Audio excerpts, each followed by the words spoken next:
ஐயா, இந்த தொல்காப்பியம் மூலமா சுவாமி கிட்ட வந்தவர்கள் மட்டும் எவ்வளோ பேரு? அந்த தொல்காப்பியம் எத்தனை பேர சுவாமி கிட்ட இழுத்துட்டு வந்து விட்டது? அத மட்டும் கொஞ்சம் சொல்லுங்களேன். தொல்காப்பியத்தை படிக்க சொன்ன சுவாமி படிக்க சொன்னவர் ஒரே ஒருத்தர் தான். அவர் பேர் வந்து ஞானகிரி கணேசன், சிவகாசியை சேர்ந்தவர். பெரிய industrialist. He was an engineer. அவர் வந்து இன்ஜினியர் தான் படிச்சிருக்காரு. தமிழ் அதிகம் தெரியாது. தமிழ் பேசுவார், எல்லாம் பண்ணுவார். ஆனால் தமிழ் அறிஞர் அளவுக்கு கிடையாது. இந்த தொல்காப்பியங்கிற மாதிரி நூல்கள் எல்லாம் வந்து அறிஞர்கள் படிக்க வேண்டிய நூல்கள். ரொம்ப தமிழில் வந்து ஆர்வம் உள்ளவர்கள், தமிழ் ஆர்வலர்கள் படிக்கக்கூடிய நூல் அது. இலக்கண நூல் அது. அந்த நூலை வந்து ஒரு இண்டஸ்ட்ரியலிஸ்ட்டை வந்து சுவாமி ரெக்கமெண்ட் பண்ணி நீ இதை படி அப்படின்னு சொல்லி சொன்ன உடனே அவருக்கு ஒரே ஆச்சரியம். இருந்தாலும் அவருக்கு ஒரு விடாமுயற்சியோட ஒரு தொல்காப்பிய புக்கு வாங்குறாரு. வாங்கி அதை படித்து பார்க்குறாரு. ஒன்றுமே அவருக்கு புரியலை. சாமிகிட்ட போய் சொல்கிறாரு. சாமிகிட்ட போய் சொன்ன உடனே யூ கான்டாக்ட் சம் ஸ்காலர்ஸ் அப்படின்னு சாமி சொல்லி அனுப்புகிறாரு.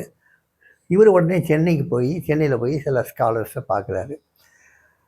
அந்த ஸ்காலர்ஸில் வந்து முதல்ல பார்த்தது வந்து ஆசா ஞானசம்பந்தன் ஒரு ப்ரொஃபஸர்.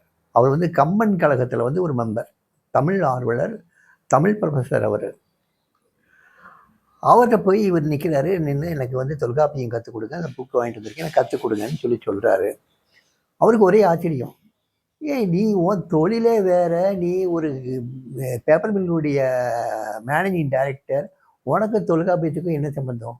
உன்னை யார் படிக்க சொன்னா தொல்காப்பியத்தை அப்படின்னு கேட்குறாரு. இல்லை என்னுடைய குருநாதர் தான் படிக்க சொன்னாருன்னு சொல்கிறாரு. யாருப்பா உன் குருநாதர் அப்படின்னு கேட்டவுடனே யோகி ராமசுரத்குமாருங்கிறாரு. என் பேரை பார்த்தா தமிழ்நாட்டுக்கார பேர் மாதிரி தெரியலையே. இல்லை அவர் காசி பக்கத்துலேருந்து வந்தவர். ஒரு வடக்கத்தி சாமிக்கு தொல்காப்பியத்தை பற்றி என்ன தெரியும்? அந்த சாமியார் நான் பார்க்கணும், என்னை கூட்டு போங்கிறார். சரின்ட்டு வாங்க ஒரு நாள் போகலான்ட்டு கூட்டு போகிறார். கூட்டு போன உடனே சாமியினுடைய தேஜஸில், சாமியினுடைய அந்த அந்த தெய்வீகத்தில் அவர் அப்படியே மெய்மறந்து லயிக்கிறாரு. அவர் தான் தன்னுடைய குருநாதருங்கிறத ஏற்றுக்கிறாரு. ஆசா ஞானசம்பந்தம் மெய்மறந்து போகிறாரு. அதுக்கப்புறம் வந்து தொல்காப்பியத்தை பற்றி பேசி அவர்கிட்ட இல்லை. அவர் மறுபடியும் சென்னை போனதுக்கப்புறம் வந்து அவருடைய குருநாதர் யாருன்னா மதுரை யூனிவர்சிட்டியுடைய ஃபஸ்ட்டு வைஸ் சான்சலர் யார்? Doctor TP Meenasundaranar. அவருக்கு வயசு அதிகம்.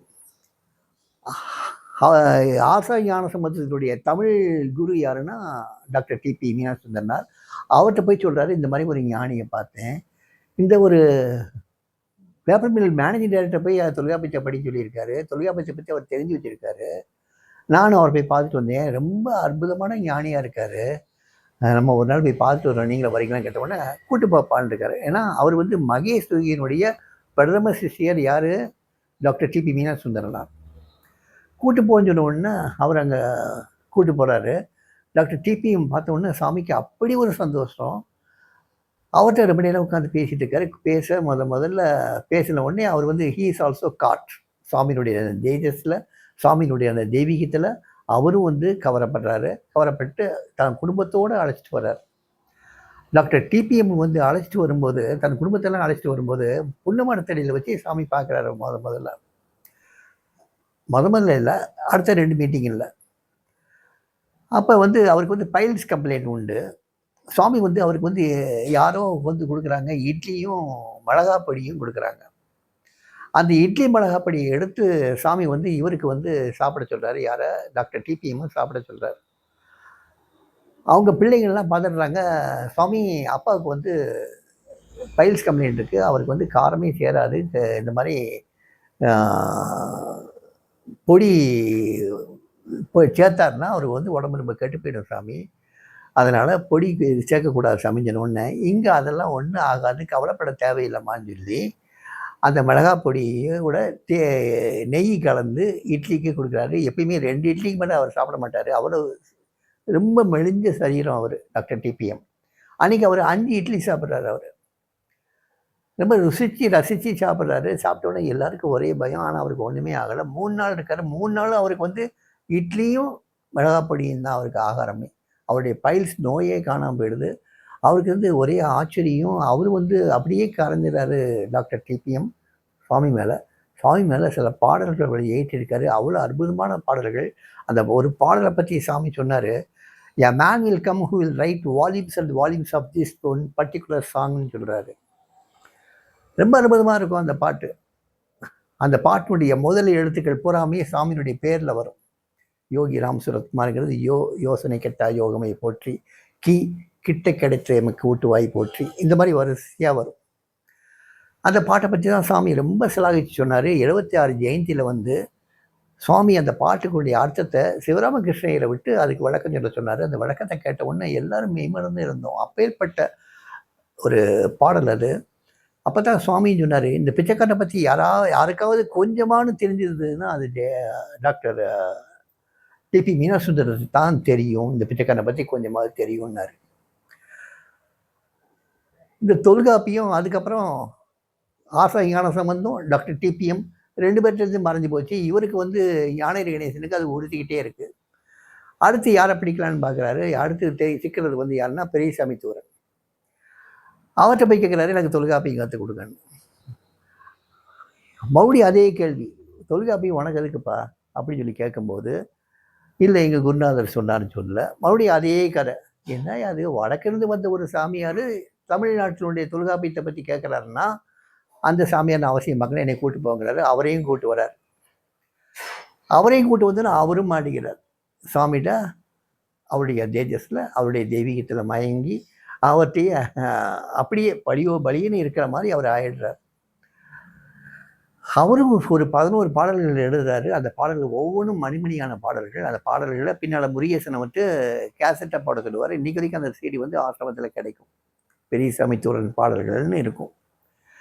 பெரியசாமி தூரனும் இதில் மயங்கி இருந்த உடனே இவருக்கு தொல்காப்பியத்தை வேறு யார்கிட்ட கற்றுக்கிறதுன்னு தெரியல. எல்லாருமே வந்து சாமிகிட்ட கூட்டு போக வேண்டியது அவ்வளோதான். தொல்காப்பியத்தை எல்லாம் மறந்துடுறாங்க, தன்னை கவனிக்கிறதே கிடையாது. இவர் எப்போ போனாலும் சாமியை பற்றி தான் பேசிகிட்டு இருக்கு. நீ சாமிகிட்ட மறுபடியும் எப்போ கூட்டு போக இந்த பேச்சு தான் வருதே தவிர்த்து தொல்காப்பியத்தை பற்றி பேச்ச வர மாட்டேங்குது.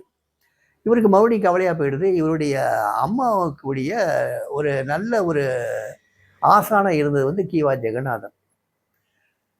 அப்போ கலைமகள் பத்திரிகை ஆசிரியர் அவர் இருக்கார். அப்போ அவர்கிட்ட போய் சேர்றாரு.